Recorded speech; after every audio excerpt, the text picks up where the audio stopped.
In the beginning, this world had nothing. But then the goddess created 9 races: dragonites, elves, demons, dwarves, the Demon King race, dark elves, chimeras, beast folk, and lastly, the weakest of them all, humans. The story begins with a boy named Light. He says goodbye to his family and heads out on a brand new journey. Since childhood, he had only one dream. No matter what it took, he wanted to become an adventurer. And since his race was human, he knew the path wouldn't be easy. He finally arrives at a city where people from all over the world gather just to become adventurers. He starts looking around, hoping to find an adventurer's guild as soon as possible, but suddenly, a few beastmen show up behind him and start talking trash. In this world, humans are considered extremely weak and are bullied constantly. Light finally enters the adventurer's guild and speaks with the receptionist. He begins the registration process. She asks him if he has any kind of gift. He answers confidently, saying yes, he does. His gift is called Unlimited Gacha. A set of cards appears in front of him, and if he wants, he can summon whatever appears on them into real life. But Light is only level 15, so he can't use this ability properly yet.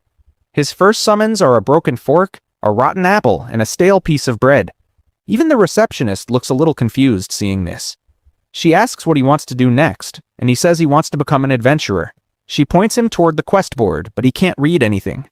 She sighs and tells him his gift is low rank anyway, so she has some basic jobs for him.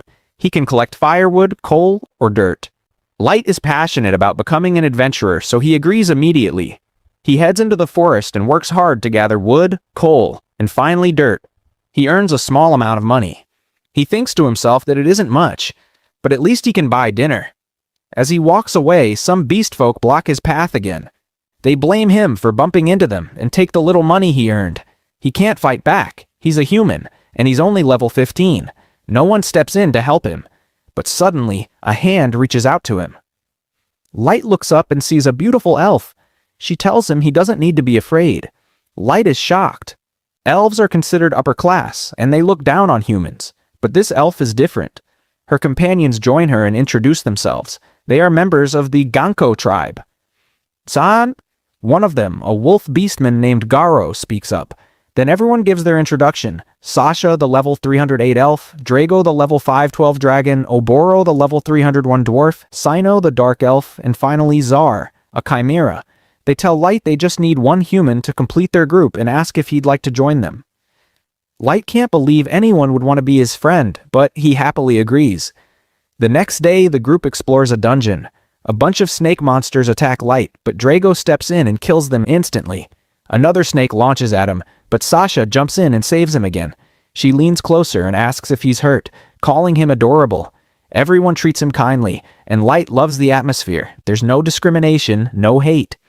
Soon, the group starts teasing Sasha and Light, making jokes, and Light enjoys it even more. Drago suddenly tells him to stand up because he wants to drink the tea Light makes. Light is thrilled because they treat him like one of their own. Eventually, the group reaches a dead end. Drago tells them this spot will work. Everyone becomes serious, even Sasha, but Light stays busy preparing tea for everyone. Suddenly, Drago approaches him and says they've decided to kick him out of the group. Light freezes, not understanding what he means. Drago repeats himself. Light is no longer part of their group. Garo steps forward, saying Light didn't hear him properly. He's out. Even Sasha, who had been so kind, suddenly gets angry and says she never liked him. Everyone starts insulting him. Light is confused and tries to laugh it off, asking where the hidden camera is. But they tell him it's not a prank. They say they never liked him from the beginning.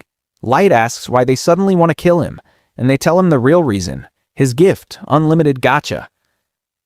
Light doesn't understand. They explain that their boss ordered them to kill him, so they befriended him just to lower his guard. Now they plan to finish him off. Garo attacks first. When the hit lands, Light finally realizes everything they said was true. Terrified, he runs for his life, but Garo enjoys the chase and keeps striking at him. Sasha fires an arrow that knocks Light to the ground. Garo moves toward Light and starts slashing him with his claws. He kicks him hard and sends him flying across the ground. Then he says he's going to torture him slowly until he dies, and he begins stomping on Light's wounds over and over. But Sasha tells him to finish it quickly.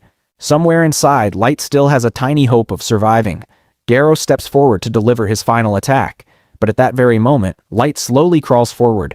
Suddenly, a teleportation circle activates beneath him. Garo charges in to finish the job, but Light vanishes. When Light opens his eyes, he realizes he's still inside the dungeon. Later, he discovers he has been teleported to the lowest level of the Abyss. This is a place filled only with monsters above level 1000, all of them around S rank. Light whispers to himself, wondering if he's already dead. What mistake had he even made? He thinks of his parents and starts crying, knowing he'll never be able to return. He remembers his group again and asks why they betrayed him. He wants nothing more than to destroy every one of them, but he can't do anything. He has no power, and he's only level 15. As he's speaking, a level 1000 monster appears behind him. It's a mithril class creature, extremely powerful. It walks toward him, and Light is terrified. He says he'll have to use his worthless ability one last time. Light activates Unlimited Gacha. Suddenly, a bright light bursts out from the card, just as the monster charges at him. And then, a very cute girl materializes from the light. In a single second, she obliterates the level 1000 monster completely. Light can't even understand what just happened. The girl who appeared looks overpowered and is wearing a maid uniform. She walks toward Light, places her hand on him, and heals all his wounds in an instant. It seems she used Super Medicate. Light realizes all his injuries are completely gone. He doesn't feel any pain anymore. They introduce themselves. The maid learns that her master's name is Light, and she becomes very happy when she hears it. She thinks to herself that Lord Light is such a beautiful name. She continues talking to him. Light asks for her name, and she tells him her name is May. Her level is 999, which means she's extremely powerful. May explains everything about herself. She says she is a super ultra rare guard who was summoned here through Light's Unlimited Gacha. Light can't believe his ability could ever summon someone this overpowered. But May tells him that Lord Light's power is extremely strong and can even become dangerous. She starts explaining more about Unlimited Gacha, but first she asks him if she may appraise him, which is one of her many skills. Light soon learns that she doesn't have just one gift, but many. May uses her appraisal skill and begins analyzing his body. She notices his sword is incredibly large, which means the plot is going to develop in a very interesting direction. Then she explains how Unlimited Gacha actually works. With this gift, Light can summon many types of cards. Super rare cards, super ultra rare cards, normal cards, and error cards. The results depend on the amount of mana in the air around him. That's why when he used his magic in the Adventurers Guild, nothing great appeared. The air had no mana at all. But here, at the lowest level of the Abyss, the mana is extremely dense. That's why he could summon a super ultra rare guard. Now Light finally begins to understand his ability. May thanks him for coming all the way down to this level of the dungeon just so she could be summoned. Light tells her everything. He says he didn't come here on purpose. He was betrayed and thrown into this place by the people he trusted. He cries, saying he never did anything wrong. Seeing Light cry makes May emotional, and she becomes even angrier on his behalf. She says if he wants, she can bring him the heads of every single one of his former teammates. He only needs to give the order. But Light stops her immediately. He says he doesn't want her to kill them because he will take his revenge himself. His only mistake was being weak. But now he says he has had enough. He will become powerful and he will destroy each one of his teammates with his own hands. May promises she will stay with him no matter what path he chooses. Light thanks her. After that, Light uses his Unlimited Gacha ability once again in the Abyss, planning to build a massive kingdom right here, and from that kingdom he will take his revenge. If you want part 2, make sure to hype the video as much as you can. As soon as this video reaches 200 comments, I'll upload the next part. If you enjoyed the video, don't forget to like and subscribe. I'll see you in the next episode. And now we move to the story 3 years later inside the same base. Light has built an enormous kingdom using his Unlimited Gacha. He walks forward and we see that he has summoned an entire army of maids. By now, Light has also become a bit stronger. He truly loves his kingdom, and everyone living there praises him. All the maids are crazy about getting a chance to serve Light, but he keeps moving forward as usual. Slowly, Light has developed his kingdom into something impressive. And in this kingdom, only humans live, because every other species had betrayed him. Light addresses his people, and everyone looks genuinely happy with him. They all see him as their king, and they truly adore him. Moving ahead, Light asks May about Aoki. Aoki is one of his special cards, summoned through unlimited gacha, and she's extremely powerful. She's a scout who keeps an eye on monsters in the forest. Light's entire surrounding territory is deep forest, so Aoki plays a major role. Light then asks Mei about Ellie. Ellie is a mage he also summoned through unlimited gacha, and she's level 999. She is extremely overpowered as well. They need to expand the kingdom as soon as possible because they're running out of food. Next, we learn about another new card Light summoned. Her name is Najuna. She's level 9999 and she's a knight. Light asks Mei where Najuna is. Najuna usually spends the whole day and night patrolling the castle, watching for intruders. We see her in a knight uniform as she begins her rounds. Meanwhile, Light and Mei finally arrive back at the castle, where Light meets his trainer, Jack, also summoned through unlimited gacha. When Jack sees Light, he casually says, "Hey Light, what's up?" Mei doesn't like this at all because she can't tolerate any human being too casual with her master. Light then leaves with Jack to begin training. We learn that Light has already been training for a while, and his level has started to increase. He goes one-on-one with Jack, punching him in the stomach. But Jack's iron blood barrier ability keeps him completely unharmed. Light can't do any damage at all. They continue training while Najuna keeps patrolling. Suddenly she runs into a group of maids. These maids are jealous of Mei the head maid because she stays with Light 24 hours a day. They stop Najuna and say, "Najuna, are you free? We need to talk." Then they fill her head with lies. They tell her she should patrol Lord Light's room. Najuna, being a bit naive, agrees and heads straight to Light's room. She meets Mei there, who becomes extremely shy when she sees Najuna. Najuna begins questioning Mei. What is she doing in Light's room? Are they trying to twist the story? As she looks around, she notices the bed, and she immediately suspects Mei. Najuna shows Mei a letter, the one the other maids gave her. She reads it out loud. The letter is full of insults aimed at Mei. When Mei hears this, she becomes furious. As a reward, Mei hands Najuna some money. Najuna then goes to a shop to buy something and returns to the castle. There she meets Aoki, who has just come back from the surface. Najuna asks her how things are outside. Did she fight any monsters? Aoki tells her no, there are no monsters around. Najuna becomes happy hearing that. Aoki then shows her a letter she obtained, and Najuna praises her. Meanwhile, Light is still training with Jack in the dungeon. Keep exchanging punches without stopping. Najuna now has nothing to do, so she goes to Light's throne. She sits on it and starts fantasizing, imagining that Light is sitting with her, planning their future kingdom together. But in the middle of her daydream, she accidentally knocks off a piece of a statue and breaks it. Panicking, she quickly fixes it and runs away. Back to Light and Jack. After training, they go to bathe and rest. While bathing, Jack tells Light, "Master, we need to go to the surface." The moment Light hears the word surface, he remembers his past, especially the beetle incident. He says, "Yes, Jack, I have to go. I need to complete my revenge. But this time, I'll always keep my guard up so no one can betray me again." Meanwhile, we see Mei and the other maids. Mei has now learned what they all think of her. The other maids are terrified because they know Mei is level 9999 and also the Chimera Light summoned first. They panic and apologize to her. Mei says, "Why did you insult me in the letter?" The maids stutter and say it was a mistake. Mei scolds them heavily. They all tremble in fear. Mei finally gives them their punishment. You must clean the entire hall yourselves, and without using any magic. The maids are shocked. Without magic? But how? Mei looks at them and says, "Do you have a problem with that?" They immediately reply, "No, head maid Mei, not at all." Terrified, they all run off to do the punishment. Now we return to Najuna, who is out in the city. Suddenly, Ellie shows up behind her. The two start talking, and as usual, both of them end up fighting over Light. Ellie says, "I have only one dream, to have dinner with Lord Light." Najuna replies, "Yeah, same here, and I also want to play with his sword." Najuna pauses and asks, "Sword? What does that even mean?" But Najuna is so clueless that she has no idea what Ellie is talking about.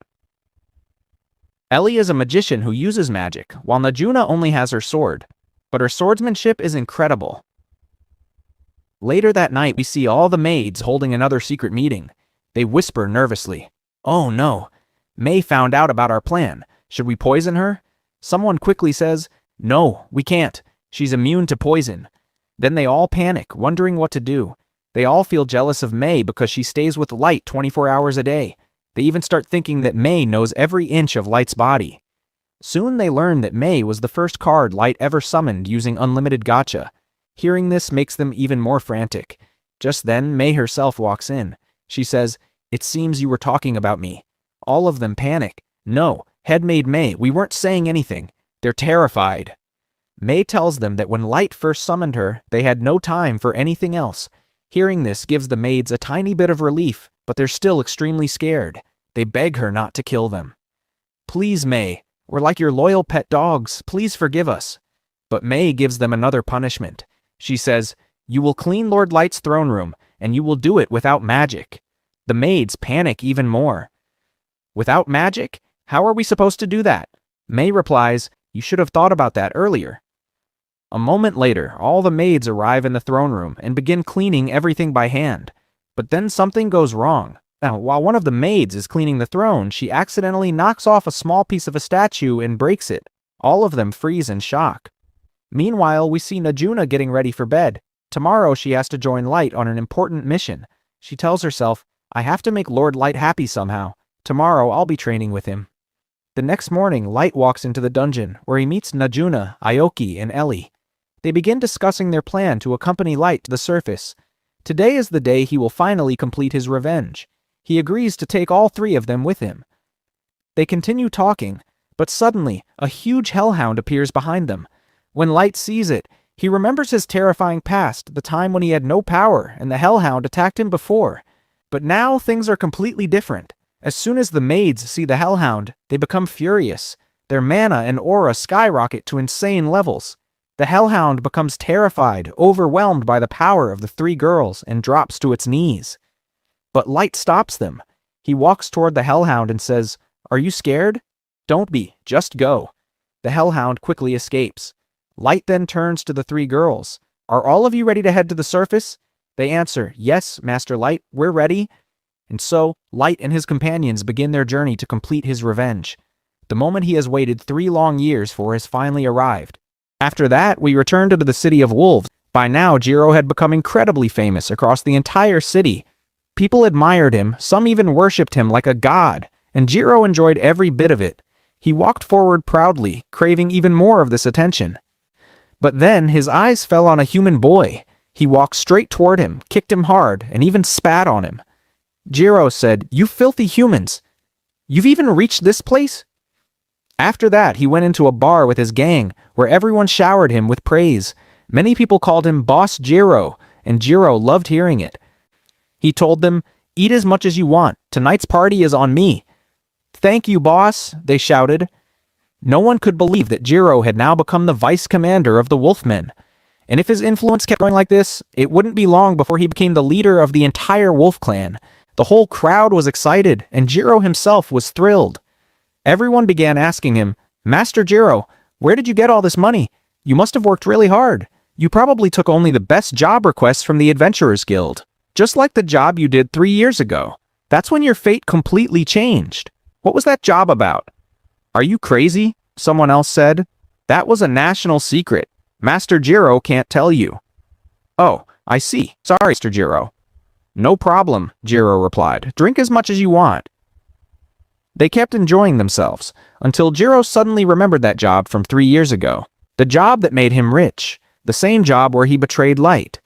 He murmured to himself, "I still can't believe I was paid so much just to kill a child. But I never understood why the herbs said what they said, or what their true purpose was." While they were still talking, a strange human girl walked in. That girl was May. May approached Jiro and asked, "Lord Jiro, I know you were part of the same trap that involved Light." "Oh, yeah, I was part of it. Light was a good friend. I was Lord Light's personal maid. And do you know, Light had noble blood?" "What? He had noble blood?" "Yes, that's the truth." "I want a favor from you," she said. "Go ahead," Jiro replied. "I want you to take me to the place where Lord Light took his last breath." "So that's what you want? Fine, I'll do it." But inside, Jiro began wondering if he should actually help her. After all, only the herbs knew the real secret behind Light's death, and they were the ones who ordered it. Still, he kept thinking about May. Before he could say anything, May added, "I'm not asking you to do this for free. I'll pay you in gold coins." When they saw the gold, Jiro and his men were stunned. They immediately agreed. Jiro said, "All right, he was a good friend. I can at least do this much for him." But in his mind, he had only one thought. He had to finish this mission no matter what. If this girl was setting a trap for him, she was still just a powerless human. He wasn't worried. Jiro and his gang began leading Mei toward the dungeon. But soon, Jiro noticed something. Mei's mana was slowly fading. He started forming a plan. He would take her to the base, kill her, and then do all sorts of horrible things to her corpse. The thought alone made him excited. He walked ahead and finally pointed toward a spot. "This is the place," he said. "This is where my friend Light took his last breath." "So this really is the place?" Mei asked. "Yes, a monster attacked him, and I couldn't do anything. It was too powerful." This was the location where Light had disappeared through teleportation. Mei was shocked. She began to pray for him. Meanwhile, Jiro quietly blocked the exit, ready to trap her. But Mei suddenly said, "How could you betray a young boy like that?" Jiro froze. How did she know? Mei whispered to herself, "If only I had been there with Lord Light. He wouldn't have had to spill his blood. No one would have betrayed him." Mei's anger rose. The man who betrayed Light was standing right in front of her. Her mana pressure exploded outward. When Jiro and his men felt the pressure, they were completely stunned. They had never experienced anything like this in their lives. Mei, furious, said, "I will end you." But before she could strike, a voice behind her said, "Mei, please don't. Jiro is my prey." Jiro heard the voice and froze in terror. It couldn't be possible, but he recognized it. Light was still alive. Light pulled back his hood and said, "Hello, Jiro. Did you recognize me?" No, this can't be. You're Light?" Even then, Jiro remained confident. He believed he could still kill Light. He knew Light had no powers. "You're still just a human," Jiro growled. "A human with no power at all." Light simply watched him. "It seems you still haven't changed, Jiro. I know you must have many questions. How I survived, how I know Mei." But Jiro was already furious. "I'll kill you both one by one. Do you even realize? You're just two humans. My entire gang is here. I'm not some level 15 human anymore. I'm level 150. And every one of my men is above level 130. We'll crush you one after another." He roared with rage. A pack of wolf monsters charged toward Light, but before they could reach him, Mei stepped forward and sliced off their heads in a single second.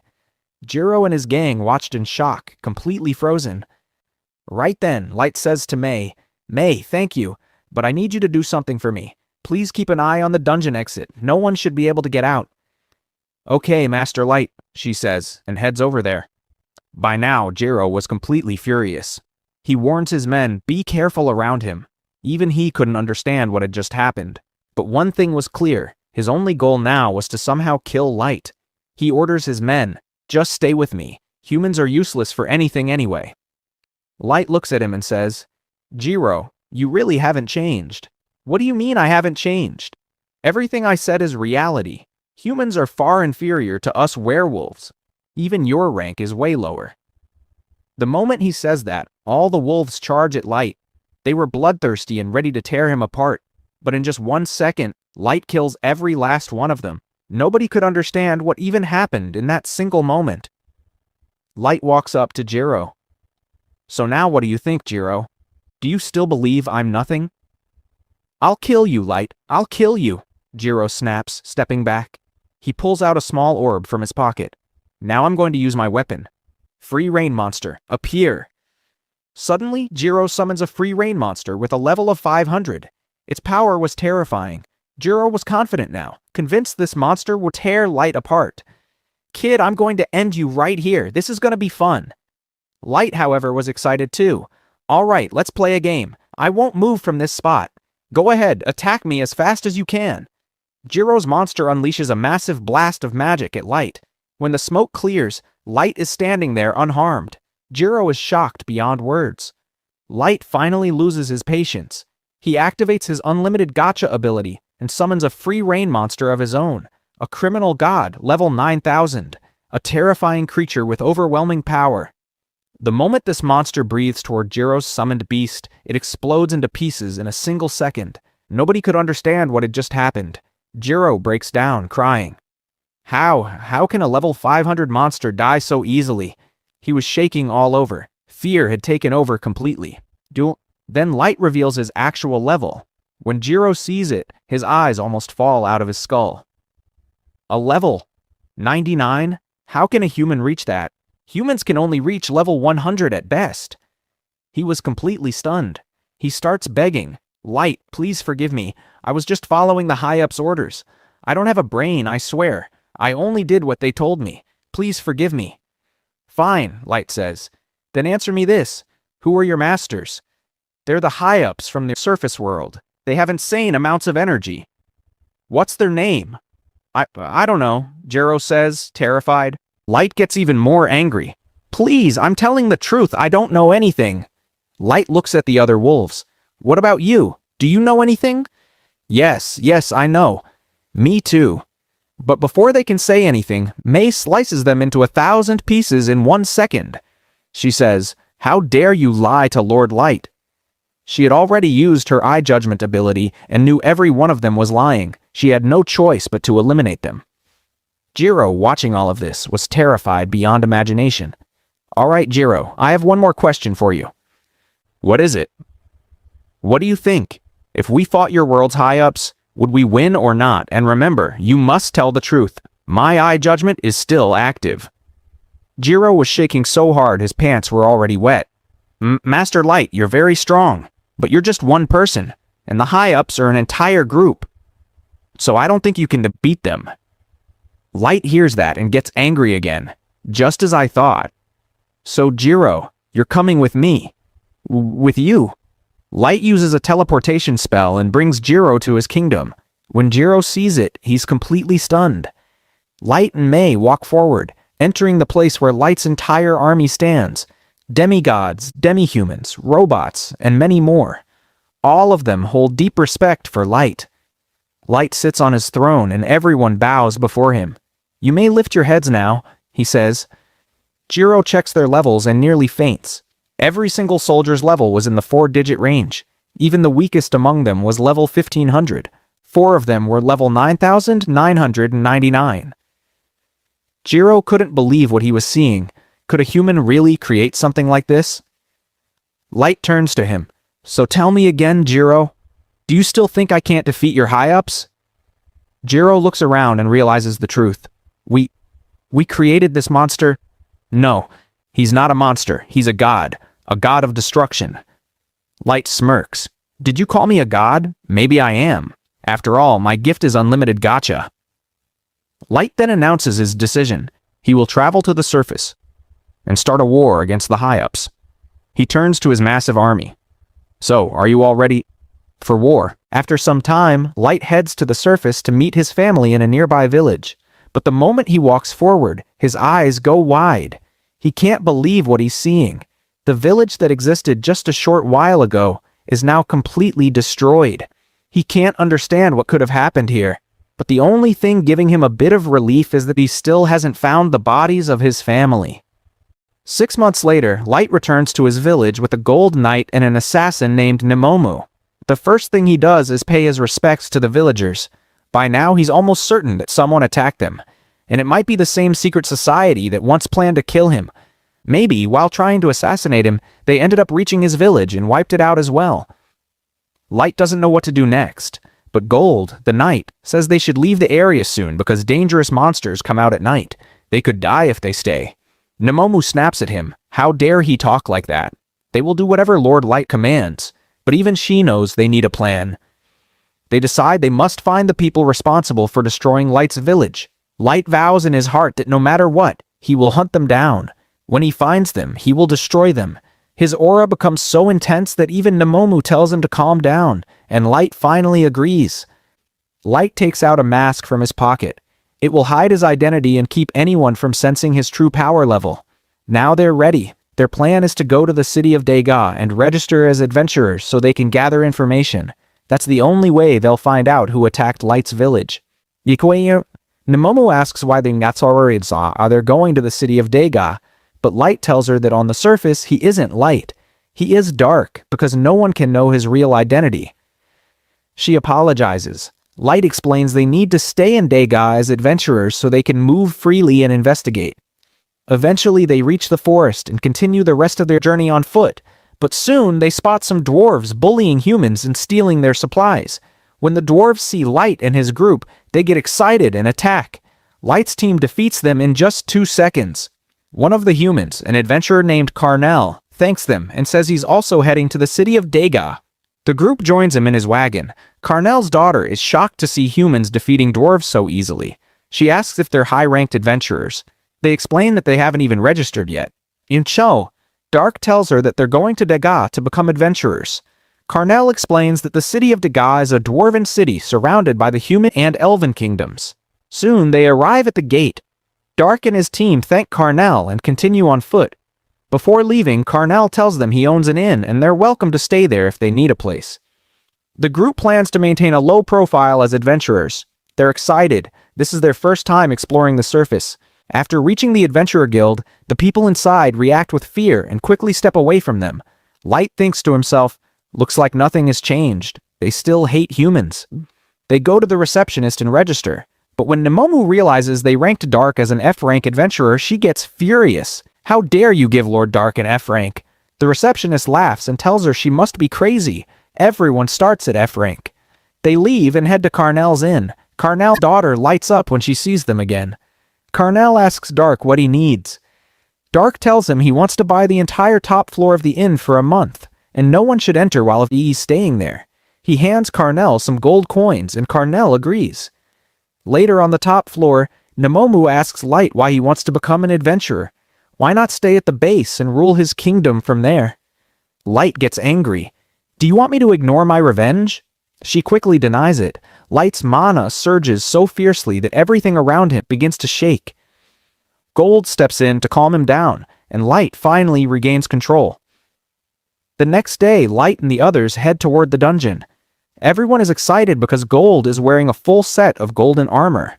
They reach the entrance, only to find a long line of people waiting. Light learns this dungeon is extremely high level. Suddenly, a group of humans cuts the line. Everyone around them trembles in fear. Light scans them and realizes they're very high-ranked. Then he hears the real reason. Right now, the Dwarf Kingdom and Elf Kingdom are at war, fighting over control of this dungeon. Light steps forward and tells them there's a line, but one of the hooded men threatens it. He's ready to use his signature weapon, but his companion stops him, reminding him that using that weapon here would be stupid. They leave. Everyone cheers for Light and tells him he did a great job. A group of young adventurers comes over to thank him. They ask if Gold's armor is really made of gold. He tells them yes, it's real. They ask if this is their first time entering a dungeon. Light says yes. The kids warn him that this dungeon is extremely high level, and adventurers die here every day. They tell Light and his team they should bring food. But it turns out Light and his friends didn't bring anything to eat. Soon it's the kids' turn to enter the dungeon. But Light and his group had already stored plenty of supplies inside their item boxes. Finally, it was Light's turn to enter the dungeon. All of them started moving forward. Until now, none of them had explored any other dungeon, and this one was an elite-level dungeon. Gold, Nemomo, and Light moved ahead. Light explained that dungeons have multiple floors, and the deeper you go, the more intense the dungeon's mana becomes. And now, they finally stepped inside the dungeon where the scenery was truly breathtaking. Light immediately pulled out a few power-ups from his unlimited gacha, and then they all started flying forward so they could clear the dungeon floors quickly and return to their own world. They advanced deeper inside. Meanwhile, in the forest, we see a few hooded figures, the same ones who previously ran into Light. One of them, the elf, stepped forward and unsheathed his sword. He began cutting down every orc in sight, overwhelmed with rage because he was still furious at Light. His anger only grew, and his power surged. With a single slash, he wiped out all the orc monsters around him. He shouted, furious, "I am an elite white knight. How dare that girl speak to me that way? I am a hero, and my name is Kyoto." But then his companion stepped forward, another dark elf. He urged him, "Master Kyoto, please calm down." "How am I supposed to calm down? I have to kill that human kid no matter what." We see that Kyoto's level is 1500. He told Yannick, "I'm a hero. I need to level up no matter what, and once I do, I'll finish that human boy." Yannick replied, "Yes, master, I know. I'll help you however I can to increase your level." And the two of them continued deeper. As for Light and his group, they also cleared several monsters and collected magical gems. By now they had reached the 3rd floor of the dungeon. They decided it was time to head back to the 1st floor, the surface. They began flying upward. But on the way, they spotted a group of human adventurers fighting goblins. Light's team decided to help them. Suddenly, Light and the others dropped down from above. Before they could do anything, the adventurers began killing the goblins themselves. But then, out of nowhere, a snake attacked them from behind. Light rushed forward and saved them just in time. Right then, Light and his companions sensed something approaching. Light said, "An enemy is coming toward us." And then, from within the forest, several dragonfang wolves emerged. Everyone froze in shock at the sight. But Light spoke up. "No, these aren't enemies." The adventurers stared at him. "They're not enemies. Then who are they?" All the kids were terrified the moment the mantis appeared. None of them had any idea what to do next. They quickly made a plan to run back toward the guild. But that's when Light spoke up. "So I guess you guys aren't planning to finish this thing. Does that mean this prey is ours?" "What are you even saying? We need to run back to the guild right now or this thing will kill us." The mantis started moving toward them. But Light, Nemumo, and Gold were fully prepared. Gold charged at it first and attacked with his sword. But the mantis was a high-level monster, and even Gold realized how dangerous it was. He knew the three of them had to fight it together. Then Light used his unlimited gacha and summoned a fireball jutsu, launching it at the mantis. But the mantis dodged it easily and even threw the fireball right back at him. Chimera, the adventurer watching them, was completely shocked. She had never seen magic like this before. Gold immediately attacked again, slamming his shield into that mantis. With just his shield, he broke one of its tentacles. Everyone who saw his strength was stunned. Then Gold slashed with his sword and cut off another one of the creature's arms. The adventurers watching were filled with excitement. Light then used his unlimited gacha spell again and fired nearly 30 fire arrows at once. The arrows were extremely powerful, and the mantis couldn't avoid them at all. Light's fireballs kept hitting it one after another, and its body was almost completely destroyed. Now the mantis was terrified of Light. It decided to retreat, but before it could escape, Light summoned a wall of fire around it, trapping it completely. Chimera was thrilled watching his power. The three of them approached the mantis, ready to finish it. But suddenly the mantis lifted itself into the air. Light ordered Nemumo to move. Nemumo jumped up and in just 1 second, shredded its entire body with her slashes. They finally killed the mantis. Nemumo's attack was so destructive that there was no gemstone left in the remains. After searching for a long time, they eventually found the gemstone. They decided to head back to the surface. But Light said they still needed to level up. Just then, Mike asked, "Are you guys one of the 3 great adventurers? Are you S rank?" "No, we're not S rank. We're actually F rank." Everyone was shocked when they heard that and became even more excited. Chimera then used her magic to create fresh water and clean them up. The adventurers asked, "Could you please spend the night with us? We've set up camp here." Light and his team agreed, mostly because Chimera wanted to talk to Light about magic. At night, they sat by the campfire and talked. Chimera had become a huge fan of Light. She asked him, "Can you really use magic from every class?" "Yes, I can." Hearing that, Chimera was stunned. She explained, "This world has 3 types of magic. First is combat magic, which only works in a limited area. Second is tentacle magic, which includes spells like Firewall. And third is strategy magic, the most dangerous type. Elves, dwarves, dragon knights, and others can use such magic easily, but for humans it's extremely risky." She added, "I think Dark might be a legendary human." They continued talking about why they became adventurers. The other adventurers explained that they wanted to earn enough money to send their younger sister, Mian, to a magical academy. Dark also shared his past. "My parents died in a fire. That's why I want to complete my journey as an adventurer no matter what."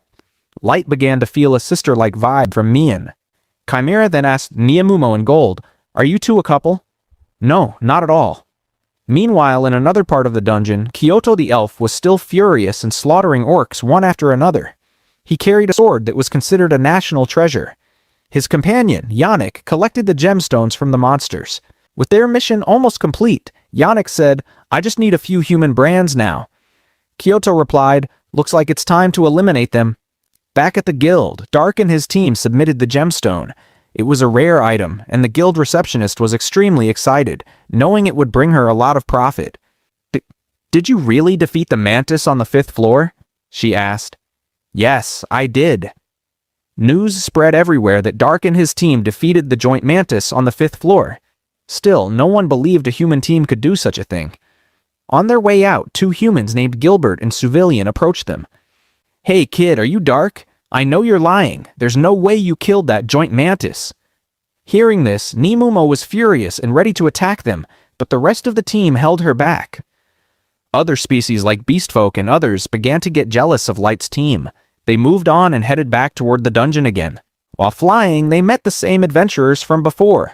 Mian was extremely excited to see Dark and gave him a beautiful gift. Dark used his unlimited gacha ability and gave her a double S-rank bracelet in return. They left quickly, heading toward the 5th floor again to kill more monsters and level up. As they flew, Nemumo said, "Why did you give that girl a double S-rank bracelet?" Soon they arrived back on the 5th floor of the dungeon. Nemumo and Gold had also arrived by then. But Light suddenly told them, "You two will finish this one on your own. I'm heading out." Light used his teleportation magic and decided to return to the base. The moment he appeared there, May, Ellie, and the others greeted him warmly. Everyone was happy to see Light back, so they immediately started talking with him. After that, Light began discussing the next steps. He asked them, "So, how is the revenge plan coming along?" May replied, "Yes, we're practicing every day, but we're running low on resources." Light handed them more supplies and said, "No matter what, we must complete our revenge." Then he gave each girl her specific orders about what needed to be done next. Everyone headed out right away because each of them had to help Light so he could finish his revenge as soon as possible. Meanwhile, on the dungeon's 3rd floor, Gilbert and Civilian were talking. "I don't believe for a second that human kid defeated a joint mantis," Gilbert said. "You're right," Civilian replied. "He's lying. There's no way a human has that kind of power. So what is he? A hero? Something else?" "No way, that's ridiculous," Gilbert said. Civilian eventually left to check something, but when he returned to their camp, he was shocked. Kyoto, the elf, had killed every one of his companions. Kyoto was filled with rage. He glared at Civilian and said, "You humans are insects. I'm going to wipe you out." Civilian froze. All his friends were dead. Kyoto had slaughtered them one by one. Civilian thought to himself, "He's an elf. There's no way I can win against him." But he quickly used a smokescreen and tried to escape. But Kyoto caught him before he could get far. At that moment, Yannick arrived and knocked Civilian unconscious. But Yannick frowned and said, "No, I needed humans alive. I only have one human left. You killed the others." Kyoto said, "It's fine. I still need to find that kid and kill him anyway." He was completely ready to continue his experiments. They had all returned to the surface, and that's where we see Nemomu still arguing with the receptionist. She says, "Lord Dark and I have collected so many things. Hurry up and raise our rank to S rank." But the receptionist explains, "I'm sorry, we can't do that because you all just joined the guild." That's when Gold says, "Nemomu, what are you doing? Do you really have to act like this? At least Lord Dark shouldn't take an F rank. You should be the one accepting the F rank."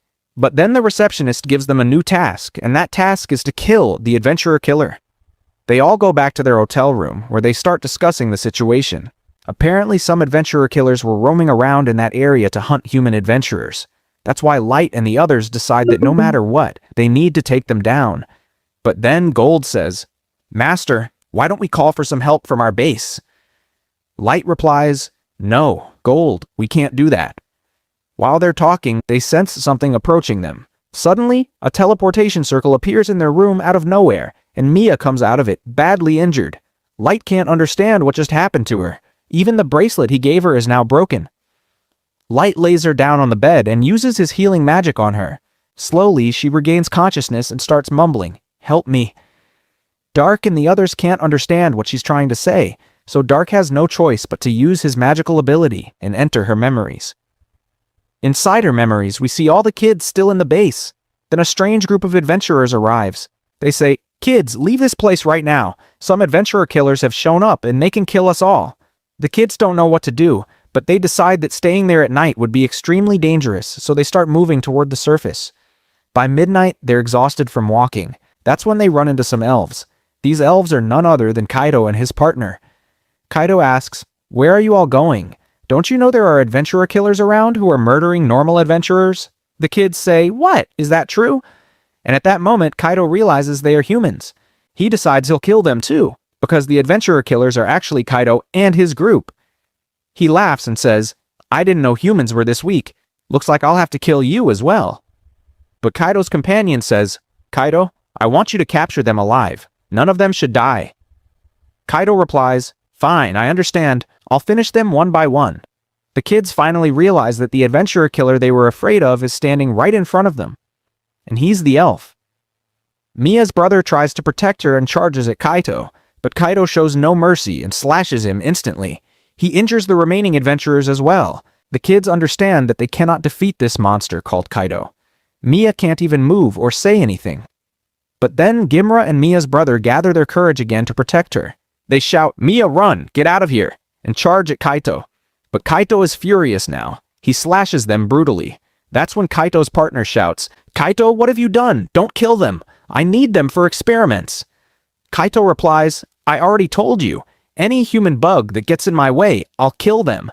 But his partner begs him to at least keep the girl alive because she's a mage. "Please capture her so I can experiment on her." Now Kaito's attention shifts to Mia. He approaches her with twisted intentions in his mind.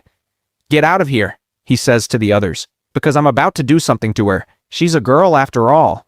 He starts imagining all sorts of disturbing things, and Mia can't say anything.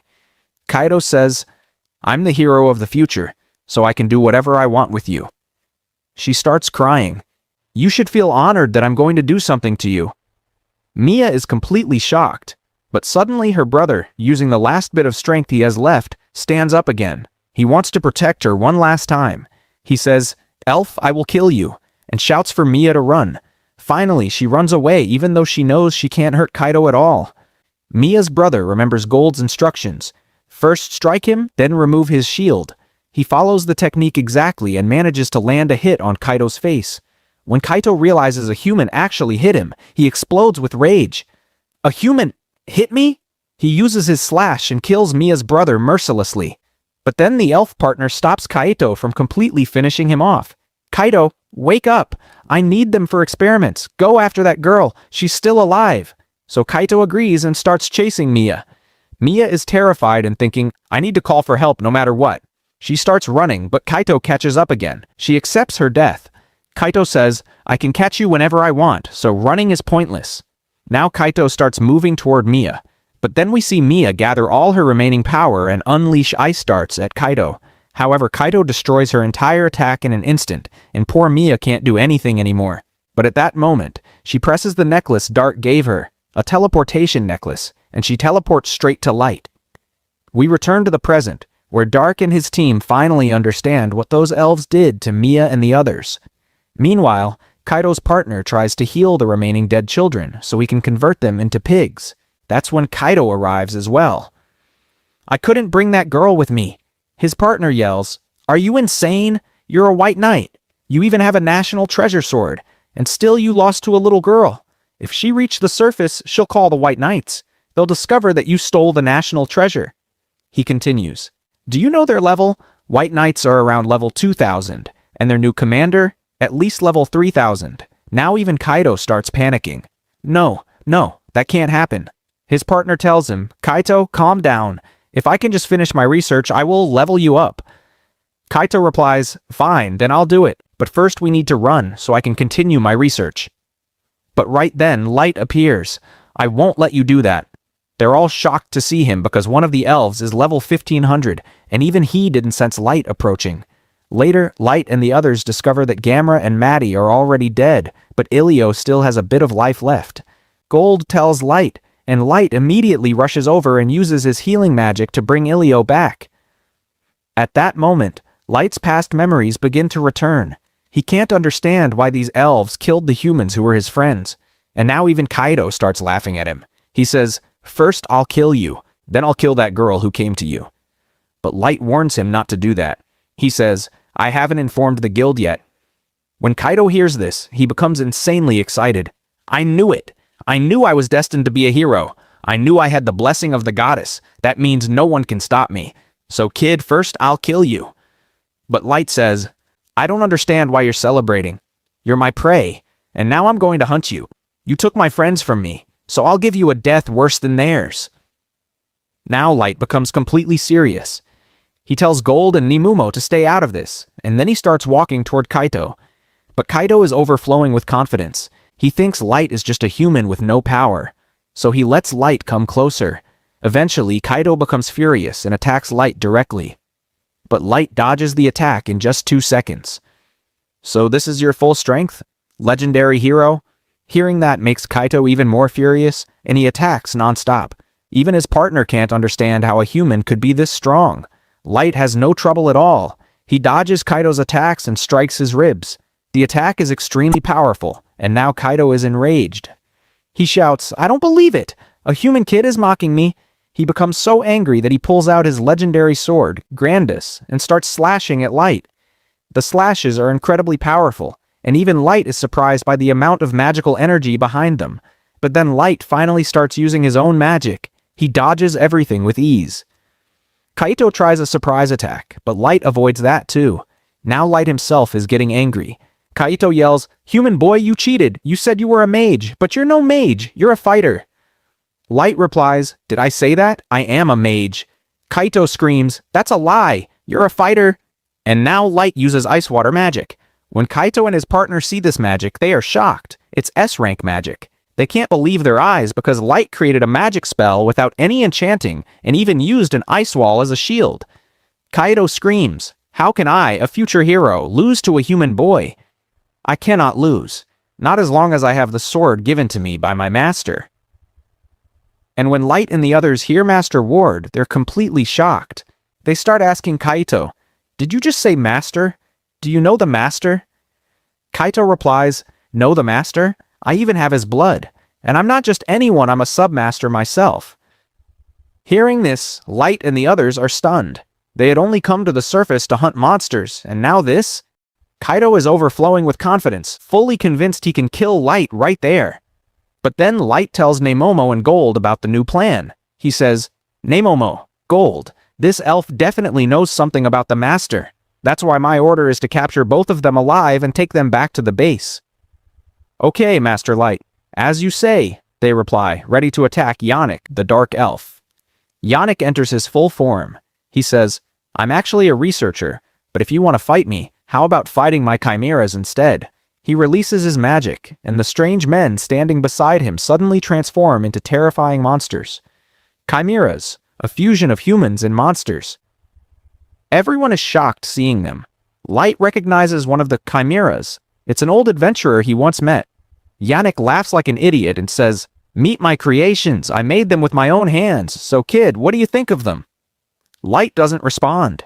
He simply tells Nemomo and Gold, Please end these humans' suffering.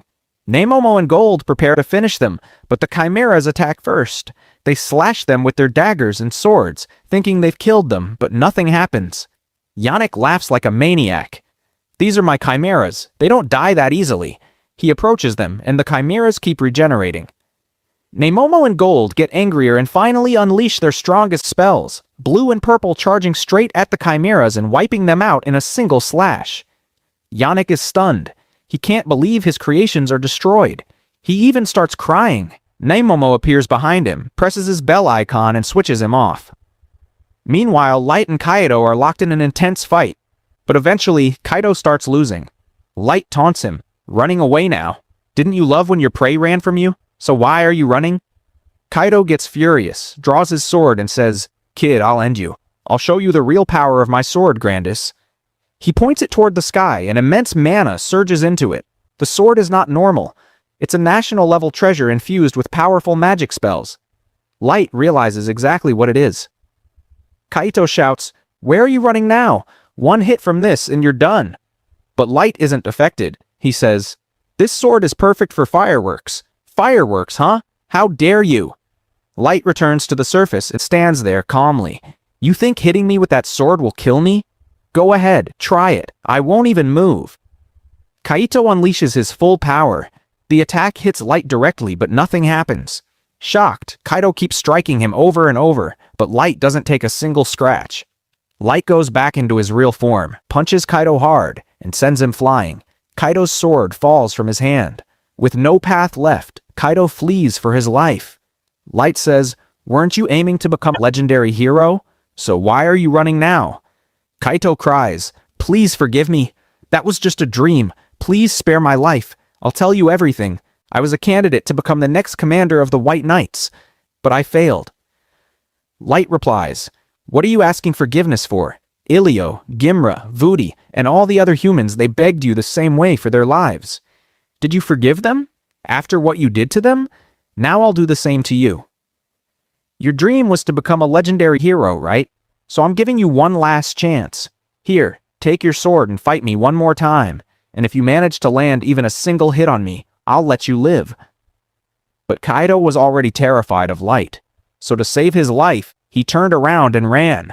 Light immediately fired his light arrow at him and shattered one of his legs. Kaido collapsed on the ground, screaming in pain. Mia was right from the beginning. He wasn't a legendary hero. He was nothing but trash. Next, the group decides they will bury Gamera and Mantis's bodies right there, but they will leave Ilio with Mia. They prepare to do exactly that, when suddenly Kaito and Yannick speak up again and ask Light, "Master, it seems you've forgotten about us. What are you planning to do with us?" Light replies, "What am I going to do with you? You're coming with me to my basement, and there I'll torture you until I learn every single thing you know about the Masters." With that, they all teleport to the basement. When Kaido and Yannick realize they're standing at the bottom floor of the most dangerous dungeon in the entire world, the abyss fear overwhelms them. Just then, Light's 4 cuties arrive, all excited to see him. They ask, "Light, what are these people doing here?" Light explains everything. These two killed many innocent humans, and they also know a lot about the Masters. Hearing this, the 4 girls become even more excited. Their only goal now is to extract information from them no matter how painful it gets. Anger rises in all of them. Ellie speaks first.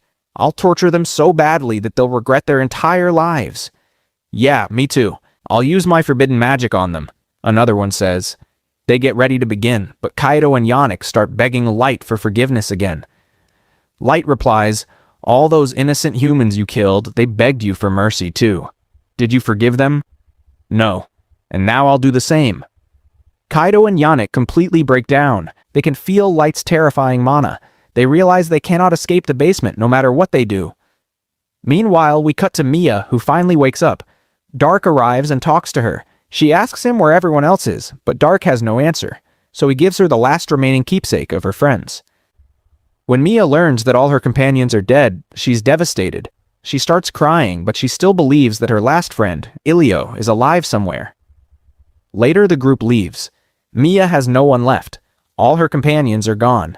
The next morning, they head to the guild. The receptionist is extremely happy with Dark's team. She says, "You came just in time. We've decided to promote your team to C-rank adventurers." Nemomo and the others are thrilled. They finally defeated the adventurer killer, but the guild still hasn't found the bodies. All they know is that the adventurer killers were an elf and a dark elf. In the evening, Dark and the others speak with Mia and Ilio. They ask, "So what's your plan now? What will you do next?" But they have no plan. They decide to return home. Dark asks Mia, "So, you won't be adventuring anymore? And you won't go to magic school?" Mia answers, "After that incident, I'm terrified. And to be honest, I don't have any money to attend a magic school, so I'll learn magic on my own. And the next time we meet, I promise I'll be stronger." With that, they head toward their hometown. Meanwhile, Dark returns to the base to continue his next mission. Light asks Ellie and the others if they learned anything. They hand him an information paper. It says the Masters control the entire world, and Submasters are their disciples. They believe they can gather important information from the commander of the White Knights. So Light and his group decide to leave immediately and search for the White Knight commander. Before leaving, Light opens a teleportation gate. Kaido and Yannick are still half dead on the floor. Light uses his power on them one last time. Ellie asks, "Master Light, are we ready to go?" "Yes, we're ready," he replies. Light's next mission is to kill Sasha the elf who betrayed him the very first time. They also learn that the vice commander of the White Knights is Sasha's fiancé. So first, they will capture the White Knights, and then kill Sasha so they can get closer to the truth about the Masters. We see Sasha sitting with her fiancé, Lord Mill. She says, "You should have seen it when I killed that kid named Light. First, I attacked his leg so he couldn't walk.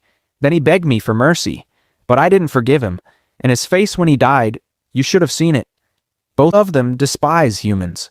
Meanwhile, Light remembers the moment he killed Jiro and how happy it made him. Now he's going to kill Sasha.